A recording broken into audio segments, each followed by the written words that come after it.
Sou humano e, portanto, nada do que é humano me é estranho. Assim falava o poeta e dramaturgo romano Terêncio, e assim falo eu, Flávio Ricardo Vassoler, escritor, professor, youtuber, nômade, fiel como os pássaros migratórios e fundador da Universidade Virtual do Vassoler. Muito boa tarde, pessoal. Boa tarde a todas, boa tarde a todos vocês aí no Brasil. Boa noite a partir aqui de Portugal, da cidade de Braga, ao norte de Portugal. Eu estou aqui com uma live inusitada, porque eu quero conversar com vocês sobre um assunto que é muito importante, que é a entrada da Finlândia, país que faz fronteira com a Rússia, na OTAN. Esse é um assunto que vem do ano passado, né? De pouco depois do início da invasão da Rússia na Ucrânia, daquilo que a Rússia chama, daquele processo que a Rússia chama de operação militar especial, e que é a guerra na Ucrânia. Na verdade, a guerra dos Estados Unidos contra a Rússia, dos Estados Unidos e da OTAN, por procuração, com a penalização total aí da Ucrânia, contra a Rússia, né? Um conflito entre Rússia e Estados Unidos na Ucrânia, e a gente tem que analisar as implicações dessa entrada. Eu vou pegar aqui um histórico da posição da Finlândia com relação a isso, porque a Finlândia ela não havia entrado ainda na OTAN, não à toa, e eu quero pegar o histórico que nos leva de volta à Segunda Guerra Mundial, ao fim da Segunda Guerra Mundial, ao surgimento da Organização para o Tratado do Atlântico Norte e à época do Pacto de Varsóvia, que eram as organizações militares comandadas, respectivamente, por Estados Unidos, a OTAN, que ainda existe, e o Pacto de Varsóvia, que deixou de existir com o fim da União Soviética em dezembro de 1991. Então, sobre isso, nós vamos falar hoje, um assunto importante, para que nós entendamos desdobramentos desse conflito. Ainda hoje, dia 5 de abril de 2023, eu vou dar mais uma aula aqui no meu canal do YouTube para falar aí sobre os impactos dos processos judiciais movidos pela Justiça dos Estados Unidos contra o ex-presidente, o ultradireitista Donald Trump. Quais os impactos dos processos contra o Trump para a extrema-direita ao redor do mundo? Essa é uma outra aula de hoje, vocês vão poder assistir a esse outro vídeo também. Antes de mais nada, eu quero pedir a todas e a todos vocês que, por favor, deem um like no vídeo, curtam esse vídeo, disseminem esse vídeo pelas redes sociais para que nós possamos dialogar com cada vez mais e mais pessoas, tá bom? Eu peço também ao pessoal da TV 247 que estiver assistindo a retransmissão desse vídeo, agradeço meu amigo Leonardo Atush pela gentileza em retransmitir esse vídeo. Peço a você que nunca esteve aqui no meu canal do YouTube, que venha aqui para o meu canal Flávio Ricardo Vassoler, se inscreva aqui no canal e toque a sinetinha para vocês poderem receber as notificações dos vídeos, aulas, resenhas que há aqui no meu canal do YouTube. Tá bom? Vocês podem se tornar membros humanistas do canal, tem a tecla aqui embaixo, seja membro, e vocês podem também mandar uma contribuição financeira aqui para o canal, tem uma tecla valeu aqui embaixo, tá bom? Quem está aqui no YouTube, no chat do YouTube, ó, nossa querida Thelma Guelpa, boa tarde, professor Vassoler e a todos, boa tarde, querida Thelma Guelpa, um forte abraço. Vocês podem mandar um super sticker, que é uma saudação paga, e um super chat, que é uma pergunta paga, e eu respondo a essas contribuições de vocês. Eu agradeço desde já. Nosso canal aí crescendo, chegando a 80 mil pessoas, 80 mil seguidores e seguidoras dentro em breve. Então vamos lá, gente. Finlândia entrando na OTAN. Bom, não é algo inusitado, uma novidade radical, porque desde o ano passado, Finlândia e Suécia, que não fazem parte da OTAN, pleiteiam a entrada nessa organização militar capitaneada desde o fim da Segunda Guerra Mundial pelos Estados Unidos. Vamos dar um rápido histórico das relações entre Finlândia e, de um lado, ex-União Soviética, agora Rússia, e do outro, Europa Ocidental, para vocês terem a dimensão de como isso torna mais aguda a crise, né? Vejam só, A OTAN, a Organização para o Tratado do Atlântico Norte, que aqui em Portugal é chamada de NATO, a partir da sigla em inglês NATO, né? A North Atlantic Treaty Organization, né? A Organização para o Tratado do Atlântico Norte, ela é formada logo após o fim da Segunda Guerra Mundial, porque ela foi o braço militar daquilo que foi concebido também como plano de ajuda econômica dos Estados Unidos para a Europa Ocidental, o Plano Marshall. Era mais um aspecto para evitar quaisquer avanços do Exército Vermelho para além daquela que ficou conhecida a partir de um discurso famoso do Winston Churchill no Missouri, em 1946, nos Estados Unidos, como a Iron Curtain, a cortina de ferro. Né? Então, se você pegar os países que ficavam sob a órbita soviética, vejam, os países bálticos, desde o início da Segunda Guerra, como eu vou falar a vocês, passaram a fazer parte da União Soviética, Estônia, Letônia e Lituânia. A Polônia perdeu território, depois a Polônia foi cooptada pela cortina de ferro, aí vocês têm Hungria, Tchecoslováquia, Bulgária, Romênia, né? A Iugoslávia tem uma situação peculiar, porque consegue ficar fora diretamente, tem influência da União Soviética, sem dúvida, mas não está dentro da cortina de ferro por uma posição peculiar independentista do Josip Broz Tito, ditador da antiga Iugoslávia. Então, se forma essa cortina de ferro, e para evitar quaisquer avanços do Exército Vermelho em relação aos países da Europa Ocidental, eventualmente o Exército Vermelho estacionando suas tropas aqui na Península Ibérica, onde eu estou em Portugal, os Estados Unidos formam a OTAN, colocam lá no seu bojo os países da Europa Ocidental, fazem com que quaisquer eventuais agressões que países membros da OTAN sofram, seja uma agressão a todos os membros que retaliariam conjuntamente, e como retaliação à criação da Organização para o Tratado do Atlântico Norte, a União Soviética forma, então, o Pacto de Varsóvia, Varsóvia é a capital da Polônia, né? E aí as tropas soviéticas, as tropas desses países são colocadas, espraiadas por toda ali a cortina de ferro. Né? Essa é a dimensão. Mas o que acontece na Finlândia? Vamos entender o seguinte, a Finlândia é um país que tem cerca de 1.200 quilômetros de fronteira com a Rússia.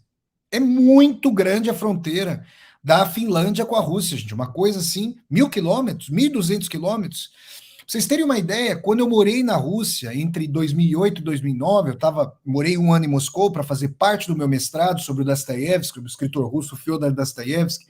Lá na Rússia, estudei na Universidade Russa da Amizade dos Povos, em Moscou. Num determinado momento, em novembro de 2008, fui fazer um mochilão ali para São Petersburgo e a gente resolveu pegar uma van para ir até a Finlândia. Em 9 horas de São Petersburgo, ali de van, em 9 horas eu estava em Helsinki, capital da Finlândia. Era toda uma burocracia para cruzar aquela fronteira, demorou para caramba e tal, e não sei o quê. E é uma fronteira gigantesca. O que acontece, gente? Vamos entender o seguinte. Quando eclode a Segunda Guerra Mundial, Hitler e Stalin, 2 meses antes, a Primeira Guerra Mundial, a Segunda Guerra Mundial eclode no dia 1º de setembro de 1939, tá bom? 2 meses antes, União Soviética de Stalin e Alemanha nazista capitaneada pelo Hitler fazem o chamado e famoso, famigerado também, Pacto de Não Agressão Ribbentrop-Molotov, que são os respectivos sobrenomes dos ministros das Relações Exteriores do Terceiro Reich e da União Soviética. Esse Pacto de Não Agressão, ele não envolve apenas e tão somente não agressão. O destino dos países bálticos é selado a favor da União Soviética. A União Soviética vai ensejar uma guerra para abocanhar parte ali da Finlândia e, de quebra, vai tomar todo o leste da Polônia. E o oeste da Polônia fica ali, com a Alemanha nazista. Então, a Polônia deixa de existir quando eclode a Segunda Guerra Mundial. Ela é invadida pelo leste também pela União Soviética. Eu, um mês atrás, eu estava lá na Polônia e eu ministrei uma aula sobre como Hitler e Stalin, no começo da Segunda Guerra Mundial, retalharam a Polônia e fizeram com que ela deixasse de existir com o início do segundo conflito mundial. O que acontece, gente? Nós sabemos que em junho, 22 de junho de 1941, Hitler lança a odienta a Operação Barbarossa de invasão da antiga União Soviética, que vai gerar o fronte mais sangrento da história das guerras na humanidade, uma história já repleta de tragédias e sangue. O fronte oriental da Segunda Guerra Mundial ceifou a vida de 27 milhões de seres humanos soviéticos, para vocês terem uma ideia, uma verdadeira tragédia. Nós sabemos que, felizmente, o Exército Vermelho, com seu heroísmo, derrotou os criminosos nazistas. E aí vem a questão. As conferências que vão acontecer, tem a conferência de Teherã, salvo engano, em 1943, depois tem a conferência de Potsdam, já perto do fim, já com finzinho, já no fim da Segunda Guerra Mundial na Europa, né? Os líderes dos aliados, ou seja, em Teherã, o Roosevelt, o Churchill e depois o Stalin, depois em Potsdam, o Churchill já não estava lá e era o sucessor do Roosevelt, o presidente, me fugiu o nome aqui agora, daqui a pouco vem a minha memória, e o Stalin, eles retalharam a Europa segundo zonas de influência dos vitoriosos, né? E a posição da Finlândia, por ter, vejam vocês, por ter uma fronteira muito longa com a União Soviética, depois da formação da OTAN, foi muito peculiar. Porque a União Soviética disse: eu não quero um país que faz fronteira comigo na OTAN. Porque, historicamente, gente, a Rússia tem uma questão de ter sido invadida por potências ocidentais. Né? A Rússia já foi dominada pelos tártaro-mongóis, é um fato, por séculos, inclusive. A Rússia se forma e depois unifica a sua casa monárquico-cristã, rechaçando a invasão dos tártaro-mongóis. A Rússia já sofreu invasões de poloneses, de suecos, de franceses, Napoleão, né? Evento épico narrado pelo grande Lev Tolstói no seu romance Mor, Guerra e Paz, Vainá e Mir. Aliás, o próximo curso literário da Universidade Virtual do Vassoler vai ser sobre Guerra e Paz. Eu comecei a divulgar o período aí de pré-inscrições agora há pouco. Então, quem tiver interessado pode até deixar uma mensagem aqui embaixo desse vídeo. Vassoler, eu quero fazer o curso, você vai ministrar com valor acessível e democrático sobre Guerra e Paz do Tolstói, tá bom? Então, invasão dos franceses e invasão dos alemães.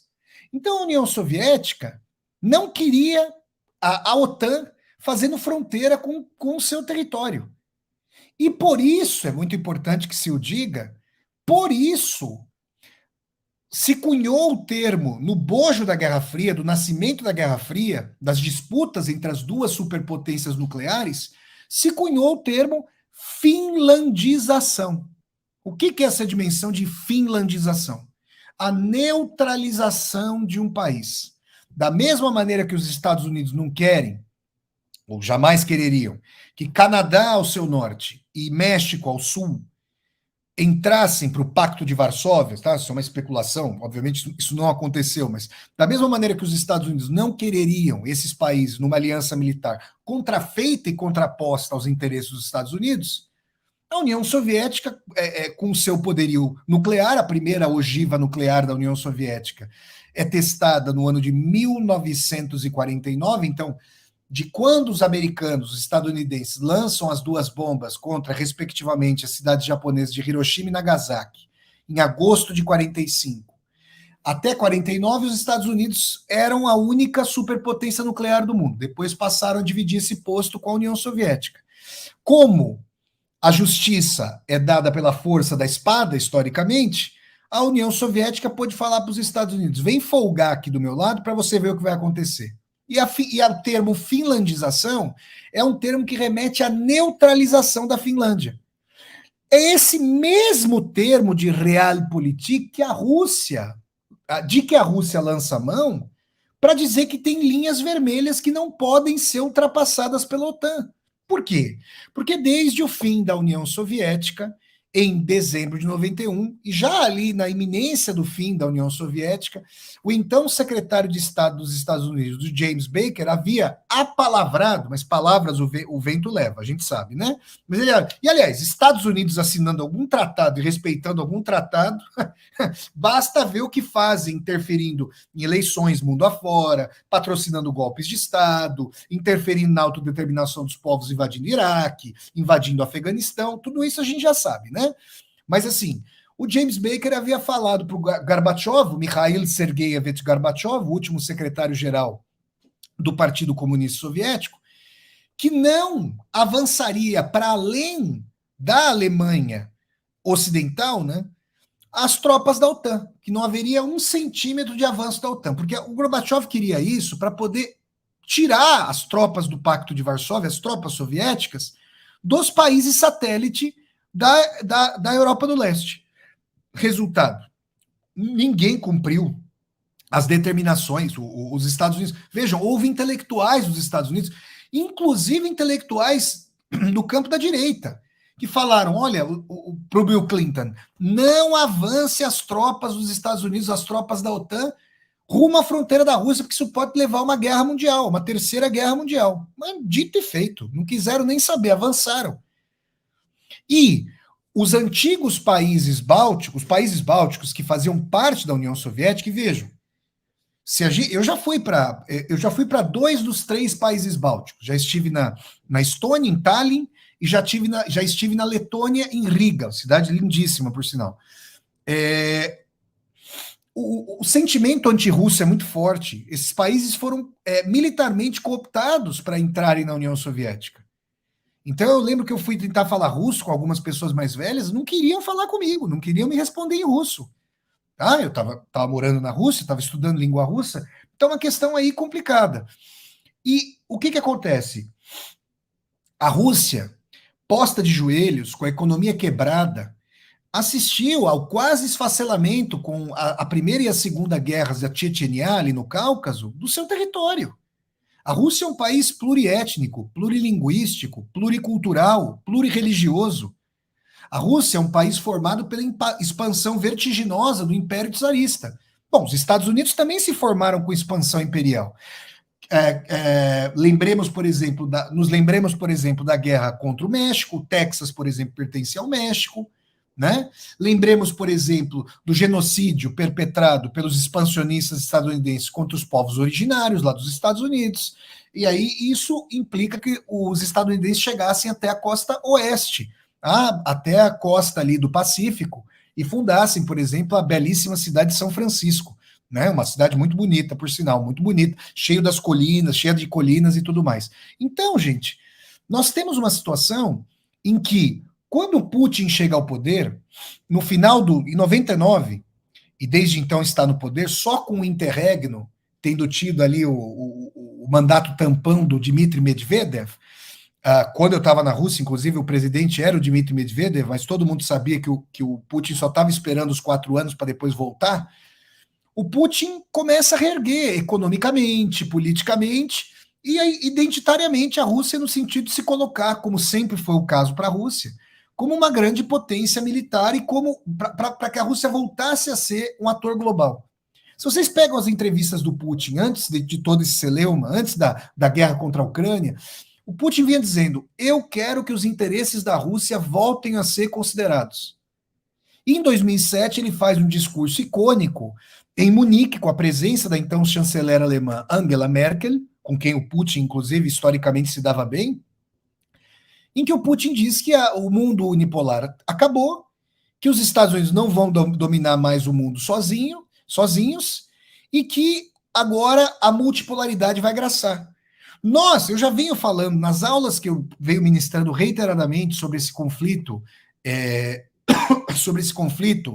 na Ucrânia, né, entre Estados Unidos / OTAN e Rússia, eu já venho falando que essa guerra, ela deve ser vista, claro, na tragédia, porque passa o povo ucraniano, mas ela é parte da fundação de um novo tempo histórico, com essa parceria dita sem limites entre Rússia e China, para forjarem um campo militar, econômico, político, de moeda para além do dólar, paralelo à dominação, um campo paralelo à dominação do eixo do Atlântico, da questão da OTAN. Vocês estão percebendo? Então, quero dizer para vocês o seguinte: com tudo isso que eu estou dizendo, a entrada da Finlândia e potencialmente, aqui o Fabrício está dizendo também da Suécia na OTAN, ela é muito problemática.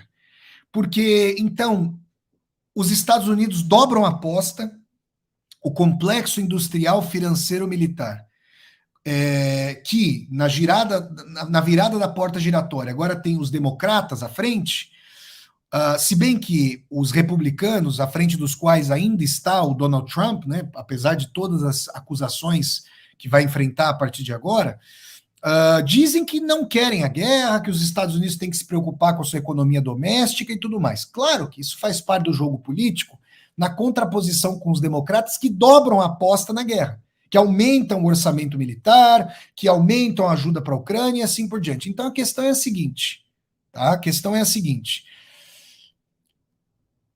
a aposta maior na guerra desconsidera os interesses geoestratégicos da Rússia. Isso está muito claro, né?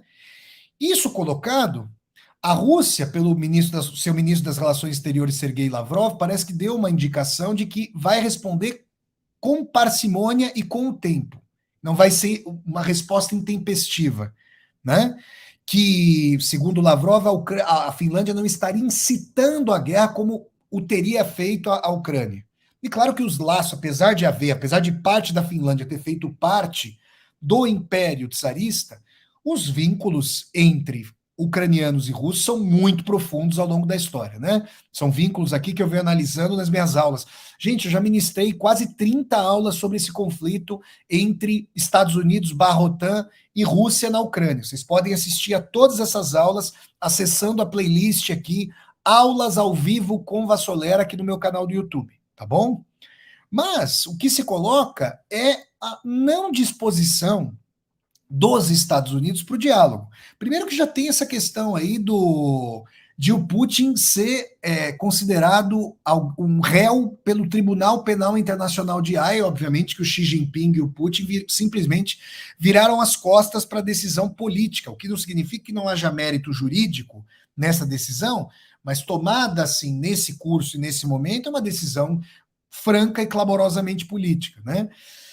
Depois, fazendo com que a Finlândia, país que tem fronteira com a Rússia, de mais de 1.200 quilômetros, ali na região norte, entre na OTAN, nós temos mais uma ameaça clamorosa àquilo que a doutrina de segurança internacional, de relações exteriores da Rússia já chama como ameaça existencial para a sua integridade. Então, a dobra da aposta coloca o mundo sempre numa situação mais periclitante, mais perigosa. Essa é uma dimensão. Então, se vocês me perguntarem num corte radicalmente imediato e sincrônico, eu diria: olha, não há nenhum sinal de distensão. Nenhum sinal. Se a gente for pensar em longo prazo, a Rússia tem capacidade populacional e em comparação com a Ucrânia, de arregimentar muito mais soldados, homens, para essa guerra, é claro. Né? O que se quer? Que a Ucrânia seja completamente devastada? É uma coisa, é difícil, gente, assistir a notícias pelo lado ocidental, e muitas vezes também apesar de que aqui na Europa eu não consigo ter acesso à versão russa, eu tenho que fazer malabarismos para chegar a apreciações russas, mas assim, já não são análises, são propagandas. Às vezes eu vejo alguns oficiais aposentados das Forças Armadas dos Estados Unidos, eles falam coisas que fazem com que nós vejamos a Rússia prostrada no campo de batalha. Não parece ser o caso, mas também não parece ser o caso do outro lado, que diz que está cumprindo todas as suas metas no tempo devido, como se não houvesse N percalços para os russos nessa campanha aí que eles chamam de Operação Militar Especial, que é a invasão da Ucrânia. Então, gente, é uma situação que não leva à distensão, obviamente, leva à agudização do conflito, acende mais um alerta vermelho, a gente fica apreensivo, a gente fica com receio, com medo de tudo isso, E assim, são países, a Suécia e a Finlândia, que historicamente não estiveram na OTAN, né? Que historicamente se mantiveram neutros. A Finlândia é um país por cujo sistema educacional tem a mais incondicional admiração. Mas vocês veem, né? Quer dizer, o que seria interessante? Mas aí os Estados Unidos teriam que admitir, de uma vez e por todas, que não são mais o xerife do mundo, que perderam a hegemonia inequívoca da Pax Americana, ou seja, da Pax imposta pelos Estados Unidos depois do fim da União Soviética. O interessante para o mundo seria tamponar o leste europeu. Nem a OTAN está presente ali, nem a Rússia está presente ali. Uma zona, vamos chamar assim de zona sem a presença da Rússia e da OTAN. Assim como o México, assim como o Canadá, assim como um raio, um cinturão de linhas vermelhas que os próprios Estados Unidos estabelecem. Mas não é isso que os Estados Unidos pretendem. Por quê? Porque já colocando a China como seu principal inimigo, uma vez que a China vai ultrapassar o poderio da economia dos Estados Unidos, o que significa que vai retirar fatias cada vez maiores do PIB mundial, historicamente, desde o fim da Segunda Guerra, pertencentes aos Estados Unidos, os Estados Unidos veem a direita dos Estados Unidos, o seu complexo industrial, financeiro, militar, tudo eles veem essa como uma condição, porque do contrário perderiam sem disparar um tiro, digamos assim, coisa que os Estados Unidos nunca fizeram, né? A vocação belicista dos Estados Unidos, a partir de um manifesto teológico, como destino manifesto, de que eles têm que justamente trazer, espraiar como um pólen os seus valores para o mundo. Pólen é uma coisa, é chuva de bomba, chuva de aço. Tem uma banda dos Estados Unidos, tem um álbum que é o seguinte, Democracy, We Deliver, e é o avião lá jogando a bomba atômica contra o Japão. Essa é a democracia que os Estados Unidos historicamente vem entregando para o mundo, como a gente sabe. Então, com tudo isso colocado, a situação se agudiza, a gente vai acompanhando passo a passo o que se dá nesse conflito, longe de ter alguma solução. A Rússia vem mostrando dificuldades econômicas por um lado, mas longe de ter as dificuldades econômicas prenunciadas ou previstas pelo Ocidente. Na verdade, os Estados Unidos é que estão tendo quebradeira de bancos. E esses protestos dos países da Europa Ocidental, eles vêm no sentido de que a conta que os Estados Unidos mandam do aumento de gasto com a OTAN e da perda do gás russo, com o gás mais caro dos Estados Unidos e de outros fornecedores. Está chegando essa conta e as populações vão ficar cada vez mais insatisfeitas aqui nas colônias da Europa Ocidental, do Otanistão, das colônias dos Estados Unidos, né? Agora a Europa sabe o que é ser colônia. Né? A Europa sabe agora o que é ser uma colônia, porque os países europeus, historicamente, perpetraram crimes os mais indizíveis contra os povos das mais diversas partes do mundo, e agora os países europeus são colonizados pelos Estados Unidos via OTAN. E o que resta de estrutura de estado de bem-estar no social na Europa vai sendo desmontado. O custo de vida vai ficando maior, aluguéis, alimentos, combustíveis, né? E aí o acesso à medicina, o acesso à saúde pública fica pior, os investimentos são menores, quem vai pagar a conta? E quem vai abocanhar as estruturas de estado de bem-estar social que ainda restam? Vai ser a iniciativa privada, e não tenhamos a menor dúvida de que são empresas estadunidenses que vão querer abocanhar essa fatia, né? Que não tem ponto sem nó, a gente sabe disso.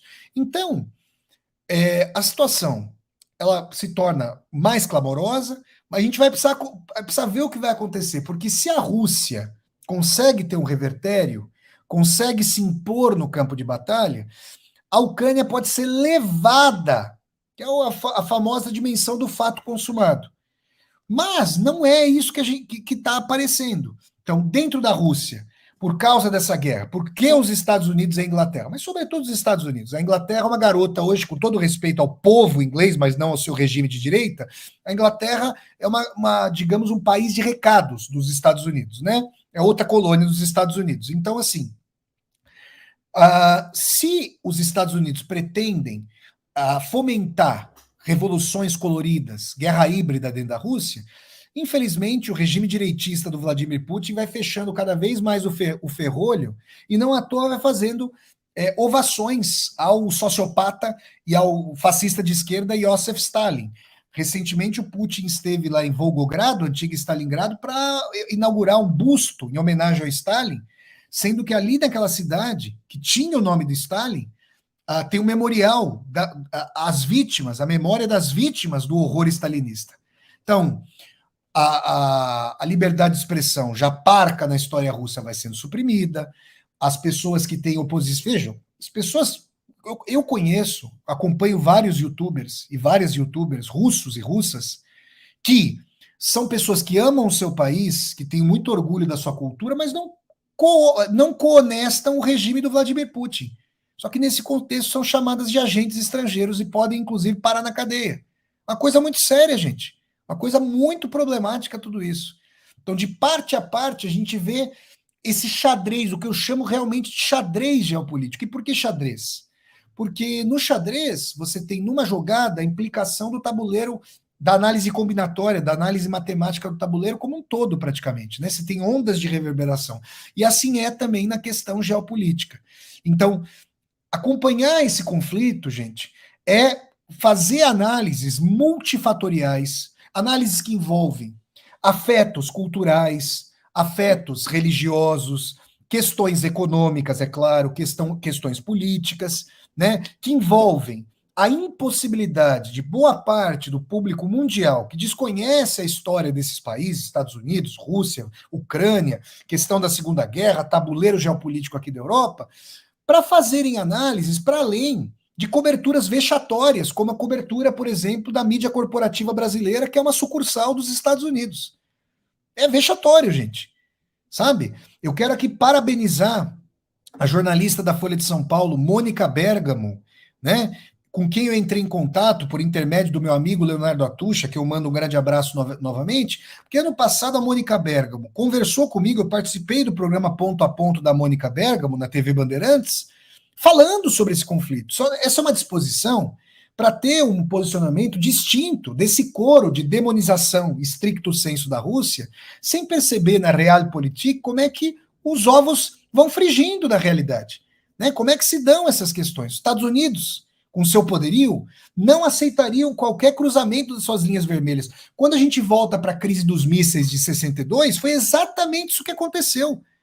Quando os Estados Unidos colocaram tubarões nucleares, né, mísseis na Turquia, apontados, vejam vocês, para a Rússia, para então União Soviética, mas o Nikita Khrushchev não teve dúvida. Com seu Estado-Maior, com a chefatura das Forças Armadas e a cúpula do Politburo, né, com o Politburo do Partido Comunista, mandaram ogivas nucleares para Cuba, que já se havia bandeado, dado que havia sido acossada e cercada militar e economicamente pelos Estados Unidos, mandaram ali mísseis para Baía dos Porcos, para Baía de los Cochinos, além em Playa Girón, em Cuba, onde eu estive já, inclusive, uma praia maravilhosa ali no Caribe cubano. Aí foram os 13, tem até filmes sobre isso, tem livros sobre isso, os 13 dias que abalaram o mundo em outubro de 62, quando o mundo quase chegou a uma guerra nuclear. Se a União Soviética não recuasse os seus navios que tinham ogivas nucleares, poderia começar um disparo de mísseis de parte a parte, de modo que o mundo, as cidades todas da costa leste dos Estados Unidos fossem destruídas, alvejadas nuclearmente. Hoje, com o avanço da tecnologia, a sigla MAD, que quer dizer louco em inglês, e que dizia respeito a Mutual Assured Destruction, a destruição mútua assegurada, é muito mais rediviva. Por quê? Porque a Rússia, sim, hoje tem capacidade de destruir de costa leste a oeste os Estados Unidos. Vocês estão percebendo? Assim como os Estados Unidos também podem fazê-lo com a Rússia. Uma verdadeira catástrofe. Né? Uma catástrofe imaginar um cenário desse. Então, assim como os Estados Unidos deram lá um ultimato, aí o Khrushchev conseguiu negociar com Kennedy, o então presidente dos Estados Unidos, que, beleza, os Estados Unidos retiram os mísseis da Turquia e a União Soviética retira os mísseis de Cuba. Essa foi a questão. Mas vocês veem que para os Estados Unidos, gente, com a empáfia, com a arrogância, com o seu imperialismo, não tem concessão. Recuaram taticamente ali e já voltaram, estão na fronteira da Rússia. Né? E a China sabe que a Ucrânia é a cabeça de ponte para a Ásia, para a OTAN. Para a OTAN cercar a China pelo norte, não só pelo mar da China ao sul. Essa é a questão, todo mundo sabe. Daí a aceleração de quebra do padrão dólar no Pacífico, de tratativas comerciais e econômicas para não usar as instituições financeiras dos Estados Unidos no Pacífico, na China, com os parceiros da China. Por quê? Porque aí as sanções dos Estados Unidos vai sancionar o quê? Se não usa o sistema financeiro dos Estados Unidos, se não usa o padrão dólar, se não passa por eles, vai sancionar o quê? Não vai sancionar nada. Não vai ter mais influência. Ou vai ter uma influência setorizada. Vocês acham que os Estados Unidos vão vender barata essa derrota? Mas não vão mesmo. Eu morei 2 anos em Chicago. Os Estados... Vejam, conheci pessoas, tenho muito respeito pelo povo dos Estados Unidos, tá? Tenho nada contra o povo dos Estados Unidos e tudo contra o complexo industrial, financeiro, militar. O americano e a americana médios são muito pouco politizados, a educação é horrorosa nos Estados Unidos, né? É muito difícil para a população americana chegar à universidade, se endividam. As universidades, existem universidades de ponta, com toda certeza, mas, em geral, a Universidade de São Paulo, por exemplo, não deve absolutamente nada para as melhores universidades dos Estados Unidos, diga-se de passagem, tá? Mas, assim, olham sim, em boa medida, sobretudo os conservadores, olham para o mundo com desdém, com empáfia, falando, nós somos o mundo, vocês é que venham até nós. Isso existe muito fortemente nos Estados Unidos. E agora, vê que isso está acabando, por que que o senhor Donald Trump usa como mote o MAGA, o Make America Great Again, né? Vamos fazer dos Estados Unidos um país grande novamente. Porque constatam, objetivamente, que os Estados Unidos perderam primazia com o crescimento econômico da China e com o refortalecimento da Rússia militarmente. Numa aliança agora que se coloca como sem limites. Daí a dobra da aposta na entrada da Finlândia na OTAN, o que é muito complicado, e daí uma dimensão de que não há uma distensão do conflito. Então, o que a gente pode esperar, gente, é o seguinte, tá? A gente pode esperar que esse primeiro aniversário, infelizmente, é com muita tristeza que eu falo isso, que agora, dia 24 de fevereiro, aconteceu apenas e tão somente o primeiro aniversário dessa guerra. Vai haver outros. E a gente não sabe quanto tempo pode durar. A guerra no Vietnã durou quanto tempo? Meados da década de 60 até meados da década de 70. A guerra no Afeganistão, que a União Soviética moveu aí, 10 anos, toda a década de 80. Os Estados Unidos ficaram 20 anos no Afeganistão e vexatoriamente saíram lá em setembro de 2001, 20 anos depois da sua ida. Então, é uma situação... Para quem interessa, os Estados Unidos tentam desestabilizar a economia mundial para tentar prejudicar também, no sentido econômico, a China. Ainda assim, a China vai crescer exorbitante 5% quando o mundo se apresenta em recessão. Estão compreendendo? Então, essa é a questão aqui que eu trago para vocês. E eu estou devendo ainda uma aula, porque assim, eu gosto de romper os maniqueísmos. Eu já falei aqui, eu já fiz uma aula sobre se o Vladimir Putin é de esquerda ou de direita e tudo mais, mas realmente as pessoas, essa guerra, ela está mobilizando não tanto a cognição, mas mais as vísceras, os afetos. Eu acho importante a gente... É claro que as pessoas têm lado, né? É claro que as pessoas podem... Por exemplo, os progressistas da América Latina temos muita aversão ao imperialismo dos Estados Unidos. Mas é preciso olhar para o reacionarismo do regime putinista. Isso é muito importante. Falar sobre o mundo multipolar não deve excluir as críticas necessárias ao regime putinista, ao que ele faz na política interna. Vocês percebem, não? Então, e também com relação a esse conflito, está ceifando a vida de tantos ucranianos e ucranianas, destruindo o país. Então, o que eu quero trazer aqui para vocês é o seguinte: analisar multifatorialmente não deve fazer com que nós passemos pano para um lado ou para outro, que nós compremos de maneira imediata e sem críticas, sem mediações, as narrativas propagandísticas, as veiculações ideológicas de parte a parte. Tá bom, gente? Então, é isso aí que eu gostaria de falar para vocês sobre essa questão da entrada da Finlândia na OTAN. Isso é muito periclitante, 1.000 quilômetros de fronteira entre Finlândia. Olha, os países bálticos já estão na OTAN.